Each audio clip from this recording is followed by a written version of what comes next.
Hi hello friends, മിനീസ് കിച്ചണിലേക്ക് എല്ലാവർക്കും സ്വാഗതം. ഇന്നത്തെ റെസിപ്പി ഒരു പാൽപുട്ടാണ്. പാൽപുട്ടിൻ്റെ ഒറിജിനൽ റെസിപ്പിയാണിത്. നേരത്തെ ഞാനൊരു പാൽപുട്ട് ഇട്ടിട്ടുണ്ടായിരുന്നു. ഇതൊരു ഭംഗിക്ക് വേണ്ടി ഞാൻ ബീട്രൂട്ടും കൊണ്ടാണ് ഉണ്ടാക്കുന്നത്. നേരത്തെ പുട്ട് ക്യാരറ്റും കൊണ്ടാണ് ഉണ്ടാക്കിയത്. നല്ല ടേസ്റ്റായിട്ടുള്ളൊരു പുട്ടാണ്. നിങ്ങൾ ഇതുപോലൊന്ന് ഈ പാൽപുട്ടൊന്ന് ട്രൈ ചെയ്ത് നോക്കൂ. അതിനായിട്ട് ഞാനൊരു ബൗൾ എടുത്ത് വെച്ചിട്ടുണ്ട്. അതിലേക്ക് 1 കപ്പ് പുട്ടുപൊടിയാണ് ഇടുന്നത്. 1 കപ്പ് പുട്ടുപൊടി. ഇതിനാവശ്യമായ ഉപ്പ് ഇതിലേക്കിടാം.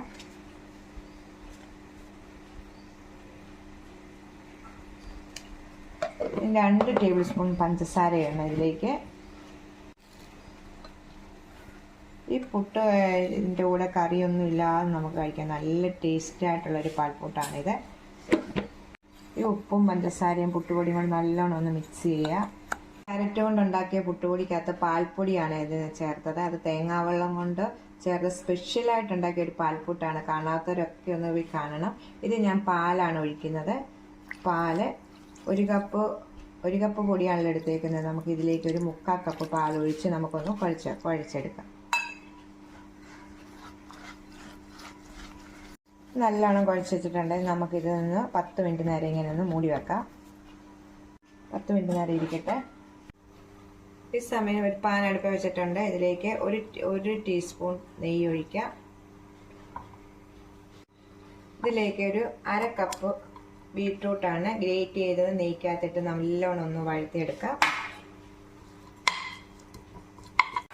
ഇത് നല്ലോണം വഴന്നിട്ടുണ്ട്. ഇത് നമുക്ക് മാറ്റി വെക്കാം. ഇതൊന്ന് ചൂടാറിയ ശേഷമാണ് പുട്ടുപൊടിയിലേക്ക് ഇടേണ്ടത്. നമുക്കൊന്ന് മാറ്റി വെക്കാം. 10 മിനിറ്റ് ശേഷം കണ്ടോ പൊടി കണ്ടോ? നമ്മൾ അന്നേരം ഓർക്കും ഇത് വെള്ളം പോലാന്ന്. പക്ഷേ അല്ല, ഇത് നല്ലോണം നമുക്ക് ഒന്നുകൂടി ഒന്ന് കുഴച്ചെടുക്കാം. ഇതിലേക്ക് നെയ്ക്കകത്ത് വഴറ്റിക്കൊണ്ട് വന്ന ബീട്രൂട്ട് ഇതിലേക്ക് ഇടാം. പുട്ടുപൊടിയിലേക്ക് ഇടാം. തേങ്ങ ഞാൻ ഈ പുട്ടിനകത്ത് ഇടയ്ക്കിടയ്ക്ക് തേങ്ങ വെക്കുന്നില്ല. തേങ്ങ ഇതിനകത്ത് കുറച്ച് അതിൻ്റെ അത്ര ആവശ്യമുള്ള തേങ്ങ ഇട്ടാണ് ഉണ്ടാക്കുന്നത്. നമുക്ക് കുഴച്ചെടുക്കാം. നല്ലോണം ഇത് കുഴച്ചെടുത്തിട്ടുണ്ട്. ഇനി നമുക്ക് മിക്സിയുടെ ജാറിലേക്ക് ഇട്ട് ഒന്ന് കറക്കിക്കൊണ്ട് വരാം ഇതൊന്ന്. അപ്പം നമ്മുടെ ബീട്രൂട്ടൊക്കെ എല്ലായിടത്തും ഒന്ന് യോജിച്ച് വിട്ടു. ഒറ്റ കറക്ക് കറക്കിയാച്ചാൽ മതി. കണ്ടോ, കറക്കിയപ്പോൾ നല്ലോണം എല്ലായിടും യോജിച്ചു. ഒറ്റ ഒരു കറക്ക് കറക്കിയാച്ചാൽ മതി. കറക്കില്ലേലും കുഴപ്പമില്ല. നമുക്ക് സാധാരണ പോലെ പുട്ടുകുറ്റിക്കകത്തോട്ട് വെച്ച്, ഞാൻ തേങ്ങ ഇടയ്ക്ക് വെക്കുന്നില്ല. തേങ്ങ ഇതിനകത്ത് ഇട്ടാണ് ഉണ്ടാക്കിയത്, കുഴച്ച് വെച്ചേക്കുന്നത്. ഇതുപോലെ പുട്ടുകുറ്റിക്കകത്തോട്ട് നമുക്ക് വാരി വെക്കാം.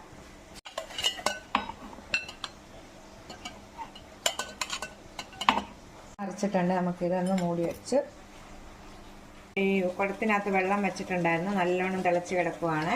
അപ്പോൾ നമുക്കിത് വെച്ചൊന്ന്, സാധാരണ എല്ലാവർക്കും പുട്ടൊക്കെ ഉണ്ടാക്കാൻ കാര്യത്തിന് 2-3 മിനിറ്റും കൊണ്ട് ഇത് വെന്ത് കിട്ടും. റെഡി ആയിട്ടുണ്ട്. നമുക്കിത് എടുക്കാം. ഒരു പ്ലേറ്റിലേക്ക് ഇതൊന്ന്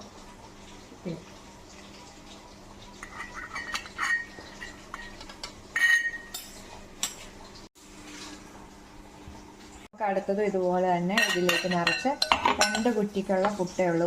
ഒരു കപ്പ് പൊടി. ഇവിടെ പുട്ട് മൊത്തം പുഴുങ്ങിയെടുത്തിട്ടുണ്ട്.